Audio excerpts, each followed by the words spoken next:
Assalamualaikum dan salam sejahtera. Bersua kembali dengan 2030 bersama-sama saya Dr. Jenny Amir. Isu berkaitan dengan UPSR merupakan isu duri dalam daging. Isu ini telah sekian lama mencetuskan debat dan kontroversi sehingga Menteri Pendidikan mengumumkan pemohon UPSR baru ini. Apakah masalah berkaitan dengan UPSR? Dan selepas UPSR dimansuhkan, apakah langkah ke hadapan dari segi kurikulum, pendidikan, guru dan sebagainya? Jadi untuk berkatakan isu ini, tamu saya kali ini untuk minggu ini adalah Adam Prakas Abdullah. Selamat datang ke 2030. Terima kasih, Doktor. Terima kasih. Ya. Apabila mendengar pengumuman Menteri Pendidikan tempoh hari, apa reaksi awal Saudara Adam tentang pemansuhan itu? Bagi kami warga pendidik, ini satu berita yang sangat-sangat dialukan kerana dah sekian lama kami berjuang untuk UPSR ini dimansuhkan.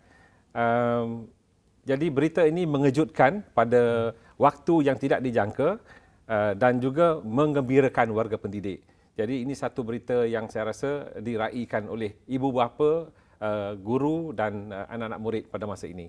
Dulu sebenarnya kalau tak silap saya, idea ataupun cadangan untuk memansuhkan UPSR ini telah dicetuskan oleh Tan Sri Mahyudin ketika beliau menjadi Menteri Pendidikan. Mengapa begitu lama tempohnya, 2010 dan 2021 baru dimansuhkan? Apa masalah dalam sekitar 10-11 tahun itu? Kita dari Kesatuan Guru juga tidak berapa pasti kerana apabila pengumuman itu dibuat, kami melihat itu adalah langkah-langkah awal terhadap transformasi pendidikan. Dan kami berfikir bahawa ianya akan berlaku tidak lama kemudian. Namun ia mengambil masa seperti yang Doktor sebut tadi. Sehingga sekarang baru ianya berlaku. Kemungkinan banyak pertimbangan yang perlu dibuat dari segi apakah yang perlu jika kita menamatkan UPSR, bagaimana kita nak melaksanakan penilaian seterusnya, mungkin itulah difikir-fikirkan sehingga ianya berlaku. Ya, mungkin Menteri Pendidikan itu memikirkan the pros and cons, kebaikan dan keburukannya. Kemungkinan juga. Jadi, Doktor, apa masalah dengan UPSR sebenarnya? UPSR itu sendiri adalah satu kaedah untuk menilai pencapaian kanak-kanak.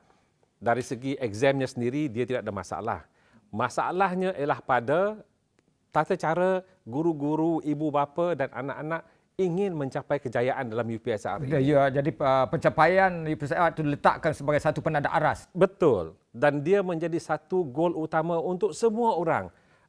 Di kalangan ibu bapa, di kalangan adik-beradik, di kalangan guru-guru, di kalangan guru besar dan sebagainya. So, orang menjadi kompetitif hanya kerana UPSR. Sedangkan ianya satu ujian yang begitu simple sahaja, mengukur pencapaian murid-murid selepas sekolah rendah.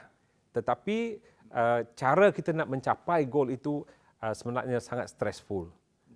Jadi sebagai guru dan pensyarah, bagaimana stressfulnya itu kepada guru khususnya?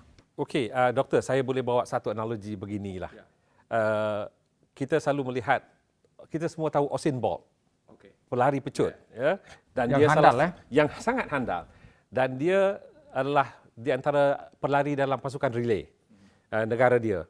Jadi setiap kali Usain Bolt ni diletak sebagai pelari yang terakhir.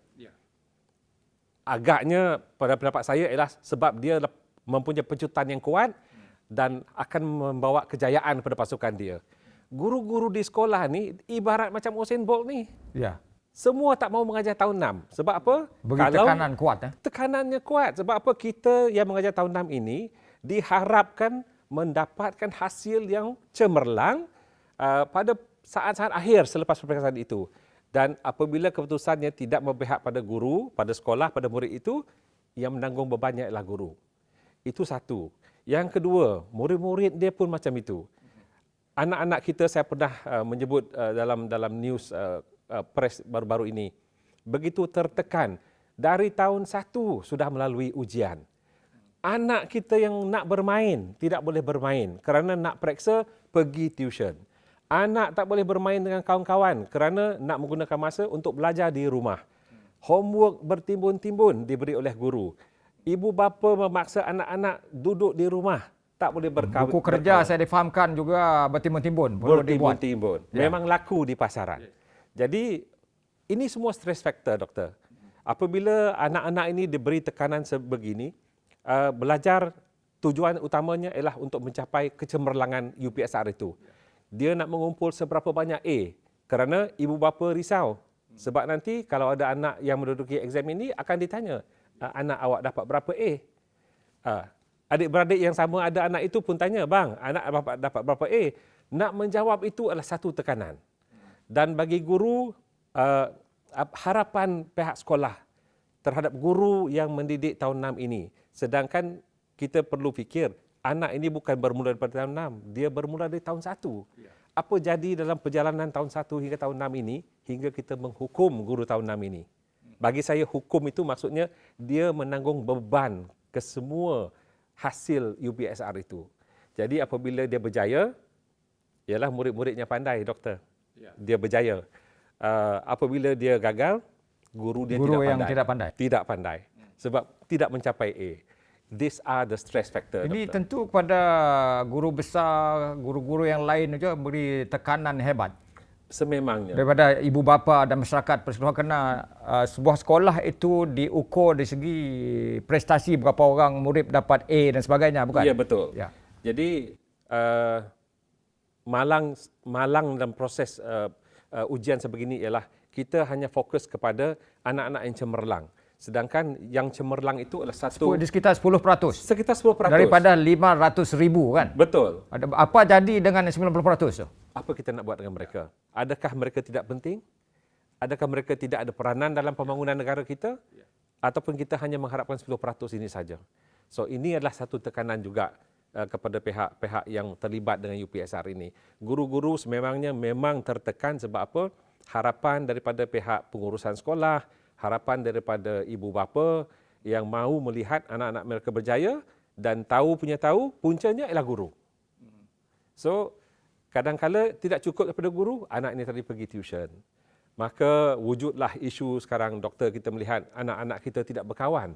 Jadi tertumpu hanya fokus kepada bagaimana untuk mencapai keputusan cemerlang dalam UPSR. Jadi Saudara Adam, kita perkatakan bagaimana kehadapan untuk pelajar ini, bagaimana dari segi pendidikannya, dari segi pengajarannya, dari segi pembelajarannya untuk lebih seronok. Jadi kita katakan perkara ini selepas rehat. Jumpa lagi selepas ini.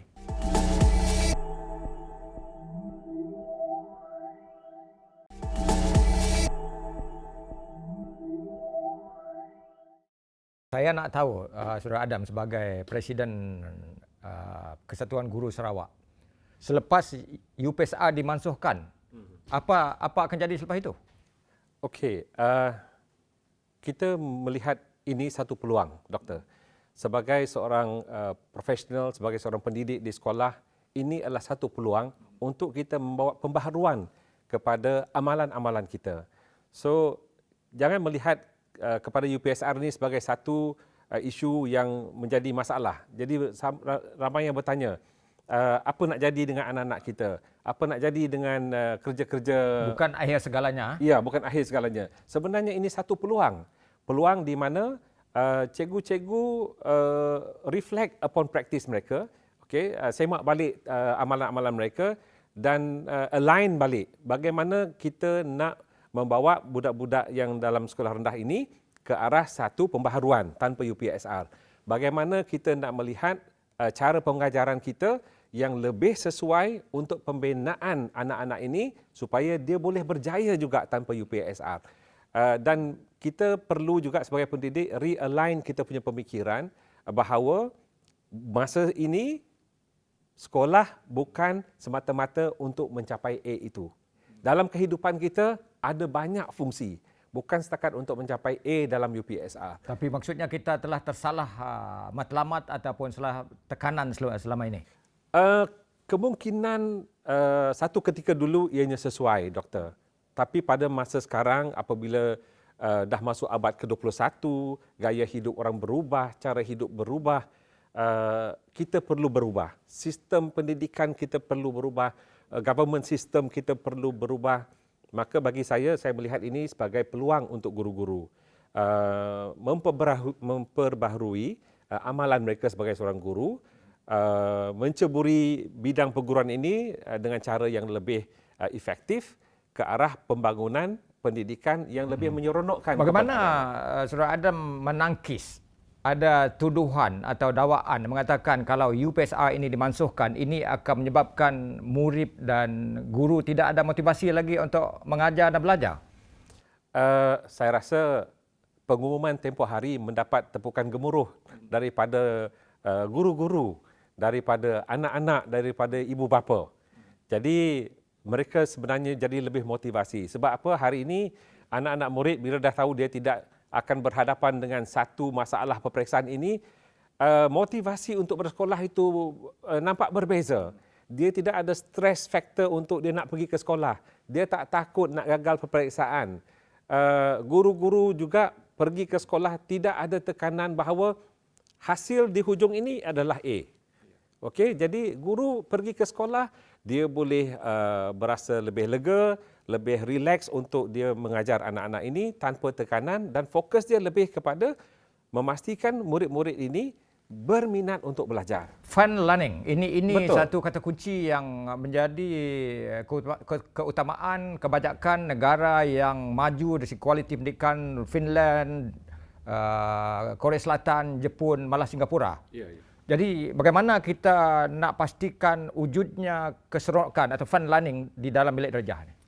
Okey, izinkan saya Doktor ya membawa pengalaman saya. Ya. Saya pernah berpeluang untuk belajar di salah sebuah universiti di United Kingdom. Dan dalam satu semester saya telah mengambil latihan perguruan. Ditempatkan di sebuah sekolah untuk menjalani praktikum. Dan saya melihat pada waktu itu pembelajaran dan pengajaran sangat menyeronokkan.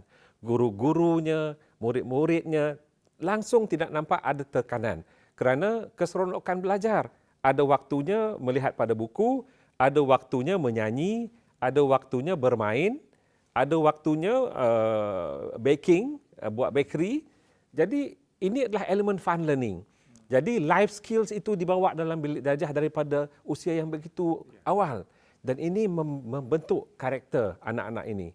Membentuk bagaimana sifat itu karakter dia. ataupun watak itu dapat dibentuk, personality murid itu dapat dibentuk? Saya sebut karakter building ini sebab apa? Inilah masanya dia belajar toleransi dengan rakan-rakan dia. Belajar untuk bekerjasama dengan rakan-rakan dia. Tidak ada competition. Tidak ada semangat bersaing dari segi siapa nak di ranking nombor 1, nombor 2, nombor 3. Dan tiada stres juga untuk memastikan nama saya nombor 1, nombor 2, nombor 3. Itu yang satu. Satu lagi pengalaman yang pernah saya lihat, Doktor ya. Di sebuah sekolah itu, dia tidak menggunakan sistem prefect. Apa sistem yang digunakan? Dia gunakan setiap orang itu adalah pemimpin dalam bilik darjah. Contohnya saya guru kelas itu, dan saya memberi kepada setiap orang pelajar satu keping kad mengandungi ahli kelas itu dan ketuanya ialah saya. Jadi untuk doktor adalah ketuanya. Saya beri kepada James adalah ketuanya. Jadi apa kesannya dari segi positifnya? Jadi semua orang berasa mereka adalah pemimpin. So bila semua jadi pemimpin, dia tidak ada faktor di mana dia perlu bersaing sesama satu sama lain, dan mereka belajar untuk berbincang. What is best for my classroom? Dia belajar untuk negosiate dengan guru-guru. Cikgu pun boleh tanya hari ini nak belajar apa. Sampai begitu. Bermakna nanti kita mungkin boleh bercakap tentang kurikulum dia. So itulah yang seronok untuk murid-murid apabila kita masukkan elemen of fun dalam pembelajaran dia. Jadi suatu yang menarik dan ini sebenarnya banyak diamalkan di negara yang pencapaiannya malah begitu cemerlang dan gemilang dari segi matematik, dari segi sains, malah dari segi bahasa. Jadi saya fikir kita tidak harus keluar daripada amat terbelenggu dengan peperiksaan ataupun penekanan terhadap orientasi peperiksaan. Jadi kita akan berkatakan isu ini selepas rehat.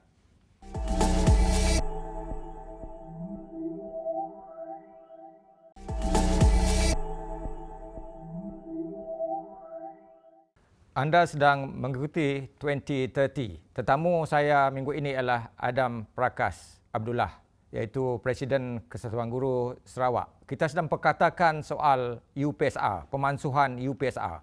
Jadi tadi kita bercakap tentang kelemahan UPSR yang lama dan apa langkah untuk perubahan kehadapan dari segi transformasi. Jadi saya nak tanya secara khusus, Saudara Adam, apa agaknya kemahiran ataupun keterampilan yang harus diberi penekanan selepas UPSR ini dimansuhkan? Okey, kita melihat banyak kemahiran yang boleh kita terapkan dalam pendidikan kanak-kanak ini. Dan kita selalunya underestimate kanak-kanak ini. Jadi tadi kita telah bercakap bagaimana mereka boleh bekerjasama. So collaborative skills, bagaimana mereka bekerja bersama, berbincang bersama walaupun daripada usia yang muda itu, tetapi mereka boleh berfikir dan mencapai satu kata sepakat. So that is collaborative skill. Kita juga ada creativity. Ya, ini sebenarnya yang paling penting. Ya, apabila kita memberi ruang untuk kanak-kanak ini belajar dengan stress-free environment, maka mereka lebih kreatif. Mereka diberi kebebasan untuk buat apa yang mereka nak buat berdasarkan kurikulum yang ada itu. So, kita tidaklah satu hala daripada asyik cikgu yang memberitahu buat ini, buat itu, maka murid-murid pun juga boleh berbincang dengan guru yang dia nak buat sesuatu based on dia minat dia. Jadi kreativiti ini akan nampak nanti apabila stres ini dikurangkan daripada menghadapi peperiksaan. Kita juga ada critical thinking, doktor. Bila dia ada kemahiran berfikir secara kritis ini, maka dia jadi lebih kreatif. Bukan hanya menghafal fakta dan data dan maklumat ya. Betul. Sebab hafalan ini actually in terms of applied knowledge dia tidak ada. Dia hanya boleh parroting saja. Macam burung apa tu doktor? Parrot kita tu, dia hanya boleh mengata apa yang kita katakan pada dia. So bila anak-anak ini sudah dibentuk kreatif dan critical thinking dia, dia boleh bertindak sendiri dan dia mempunyai tahap pembelajaran dia akan jadi lebih baik. Bagaimana dari segi kemahiran komunikasi, dari segi minat membaca, keupayaan untuk meningkatkan dari segi kemahiran bahasa dan sebagainya? Okey, oleh kerana tadi kita pun tidak spesifik pada subjek kan. Jadi kalau kita nak melihat kepada pembelajaran bahasa contohnya, pembelajaran bahasa kebanyakan masanya kita mesti mengguna bahasa itu, bukan setakat membaca daripada buku. Now the current practice ialah buku itu memain peranankan sangat penting. Jadi speaking skills itu tidak ada. Bagaimana anak-anak itu nak bercakap apabila dia tidak diberi ruang untuk bercakap. Jadi bila dia diberi aktiviti di mana dia boleh berbincang, dia boleh berfikir, dia boleh menyampaikan pendapat dia, di sinilah dia menggunakan bahasa itu. Sebab kalau kita fikir, doktor ya, kita pergi ke sekolah dari tahun 1 hingga tahun 6. 6 tahun belajar bahasa Inggeris di sekolah rendah. Belajar lagi 3 tahun bahasa Inggeris di sekolah menengah. 9. Ya. Belajar lagi 2 tahun sampai tingkatan 5. Tamat saja, kita masih rasa, kenapa saya tak dapat mencapai kejayaan dalam bahasa Inggeris ini? Belum begitu fasih. Begitu sukar sangat ke bahasa ini. Sedangkan belajar naik basikal yang kita boleh jatuh 4-5 kali luka tu, kita boleh berjaya. Tapi bahasa Inggeris kita tidak boleh berjaya. Apa agaknya sebab itu? There must be something wrong dengan kaedah mengajar kita, dengan kurikulum yang kita guna itu, ataupun dengan penyampaian yang kita buat, ataupun cara anak-anak ini belajar. So kita perlu guna peluang ini to do something with our curriculum, revise kurikulum kita mungkin doktor, dan memastikan bahawa this is the way for us to move nanti. Okey, UPSR ini kita masukkan tidak bermakna kita tidak akan mendapat kejayaan. Okey, saya ini nak tanya di situ. Dari segi pentaksirannya, penilaiannya, ada ibu bapa masyarakat yang risau. UPSR sudah dimansuhkan, bagaimana dari segi sistem penilaian untuk murid ini? Ya, betul doktor.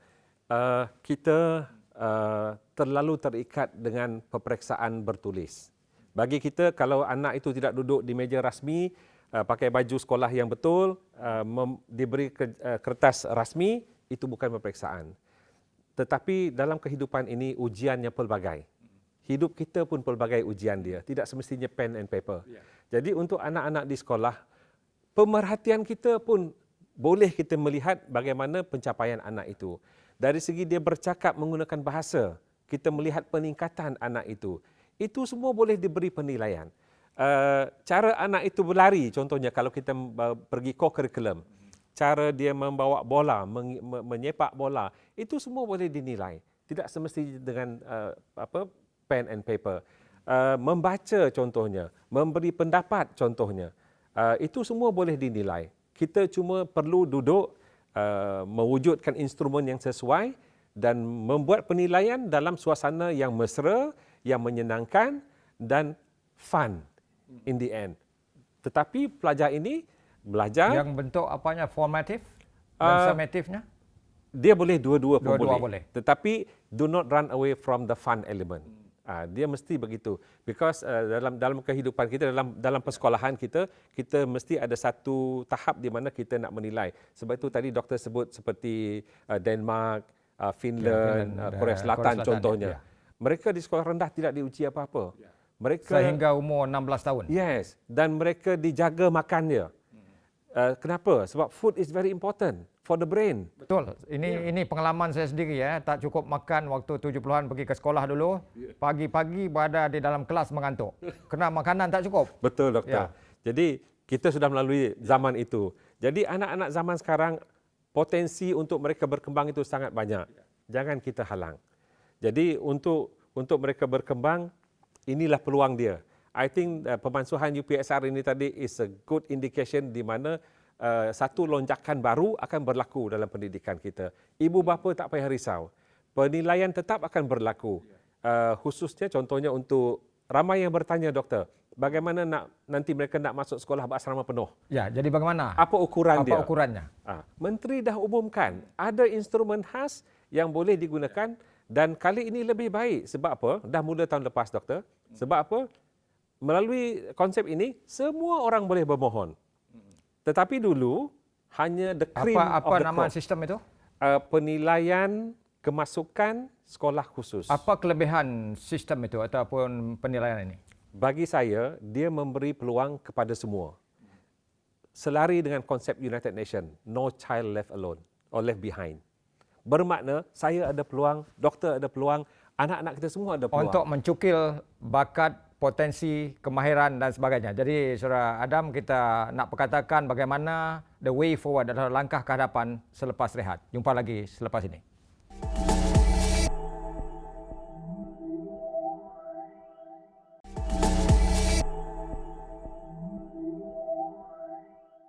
Baik, Saudara Adam, sebelum rehat kita memperkatakan soal pentaksiran dan sebagainya tadi. Jadi the way forward, apa langkah ke hadapan untuk sistem pendidikan di negara kita selepas pemansuhan UPSR ini, khususnya di peringkat sekolah rendah, dan untuk memastikan kita dapat berdiri sama tinggi dengan negara maju yang disebutkan tadi, ya, Finland, Korea Selatan, Denmark dan sebagainya lagi. Betul. Apa yang perlu dilakukan ke arah itu? Okey, terima kasih doktor. Saya rasa perkara yang pertama, immediately yang kita perlu buat ialah pihak pendidik. Okey, mereka mesti embrace pertukaran ini. This is a change dan orang selalu berkata cikgu adalah agent of change. Maka cikgu lah orang pertama patut menerima berita ini dengan gembira dan memikir bagaimana kita boleh membina satu sistem supaya ianya lebih mantap, lebih berfaedah kepada anak-anak murid kita yang belajar di sekolah rendah. Perkara seterusnya ialah kita kena review kurikulum kita. Kurikulum, ya. Sebab kurikulum yang dulu itu dia tailor-made untuk UPSR. Berorientasikan peperiksaan. Berorientasikan peperiksaan. Di akhir tahun 6, you mesti duduk ini. Jadi sekarang ini kurikulum itu sudah tidak lagi sesuai. Maka dengan cara yang terdekat ini, Curriculum Division di Kementerian Pendidikan Malaysia harus melakukan curriculum review. Dan review itu saya berpendapat perlu dibuat perbincangan dengan pemegang taruh di luar sana. Ibu bapa dibawa berbincang. Kanak-kanak yang belajar dibawa berbincang. Kita tidak pernah tanya. Kerana mereka ini yang akan belajar. Betul. Ibu bapa juga yang terbabit. Maksudnya pemegang taruh ini perlu memainkan peranan penting juga, ya. Betul doktor. Sebab kita tidak pernah tanya anak-anak ni apa mereka nak belajar. Kita beritahu mereka kena mesti belajar ini itu. But we never ask them. Jadi apa elemen yang perlu disuntik ke dalam sukatan pelajaran ini agaknya? Di antaranya tadi, elemen-elemen tadi yang kita sebut tadilah yang boleh menggalakkan collaboration, dipelajari dalam itu. Critical thinking mesti ada, creativity mesti ada. Lepas itu, ke arah sekarang ini, kita melihat bagaimana berlakunya penjarakan di antara kaum di negara kita, Doktor. Dari segi hubungan etnik. Dari segi hubungan etnik dia, dulu kita tidak pernah membincangkan hal-hal itu. Sekarang dia menjadi isu di semua peringkat. Jadi ini kita nak terap balik. Kita nak anak-anak ini diberi ilmu citizenship. Mereka mesti belajar citizenship itu. Mereka mesti belajar bagaimana untuk hidup bersama. Menjadi warga negara yang baik. Yes. Termasuk dari segi kebersihan, disiplin dan sebagainya. Betul. Apa masalahnya dengan UPSR selama ini? Sedangkan kita ada, kalau tak silap saya ada 16 nilai. Mana perginya nilai itu? Nilai itu tidak menjadi penting sebab apa? Semuanya fokus kepada A, Doktor.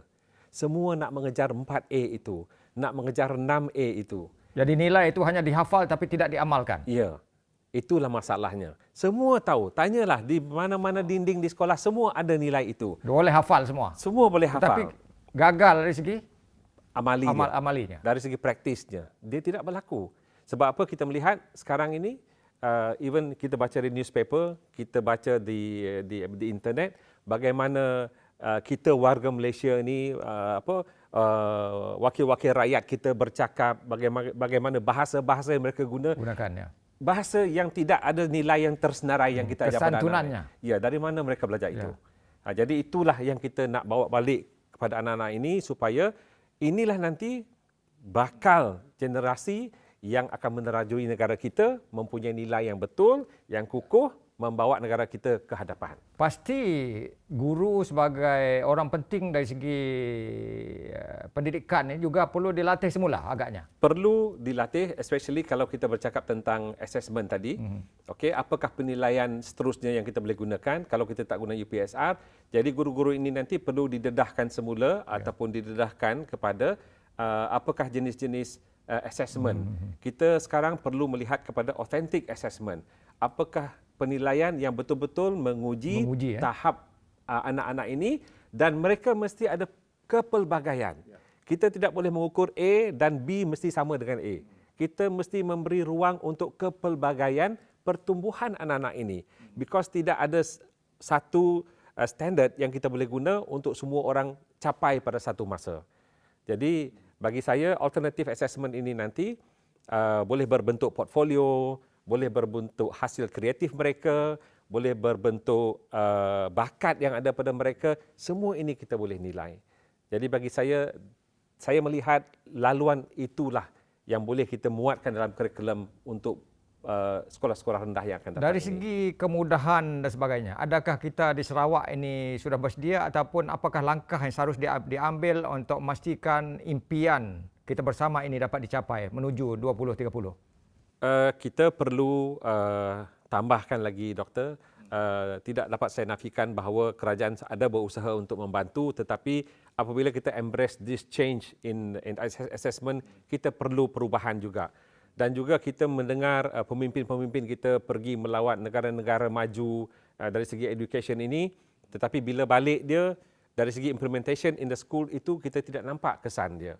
Jadi bila kita nak melaksanakan satu-satu pembaharuan itu, dia mesti ada perancangan yang teliti dan juga ada end goal dia. Apa yang kita nak capai. Baik, apa agaknya yang dapat kita pelajari daripada negara yang berada di tangga teratas dari segi penarafan dunia, khususnya untuk pendidikan sekolah rendah? Satu, kita melihat what is the purpose of education, Doktor? Untuk mencapai kebahagiaan hidup. Negara Finland, semua rakyatnya bahagia. Bahagia nombor satu di dunia. Nombor satu di kebahagiaan, dunia. Betul. Juga dari segi kebebasan. Kebebasan mereka. Kebebasan of press. Yes. Mereka dari boleh. Dari segi Reporters Without Borders dia nombor satu. Yes. Dari segi kebahagiaan nombor satu. Dari segi pendidikan nombor satu. Begitu hebat. Jadi apa yang dapat kita pelajari dari Finland khususnya? Itulah yang kita perlu pelajari. Kita bukan mahu menjadi macam Finland. tetapi kita perlu berusaha untuk mencapai tahap yang dibuat oleh Finland itu. Sebab kalau saya tidak silap, dah bertahun-tahun kita sebut Finland itu sebagai ukuran kita, doktor. Dan orang menyebut Finland is the best acuan untuk kita. Tapi Finland tu macam jauh sangat untuk Baik, kita capai. secara ringkas dalam 30 saat, impian dan harapan Encik Adam untuk pendidikan negara kita. Saya berharap semua yang terlibat dengan pendidikan, para pendidik, para pengurus, para menteri memberi sokongan penuh termasuk ibu bapa terhadap pembaharuan yang kita akan lakukan dalam pendidikan rendah dan jangan risau tentang apa yang akan dicapai oleh anak kita, and we have to be very confident in what we are doing. Baik. Maksudnya peperiksaan dan ujian bukan segalanya. Yang jauh lebih penting ialah bagaimana personaliti dan watak serta nilai-nilai unggul itu dapat ditanam dan disemai dalam diri para pelajar. Jadi itu saja. Sekian, jumpa lagi minggu depan.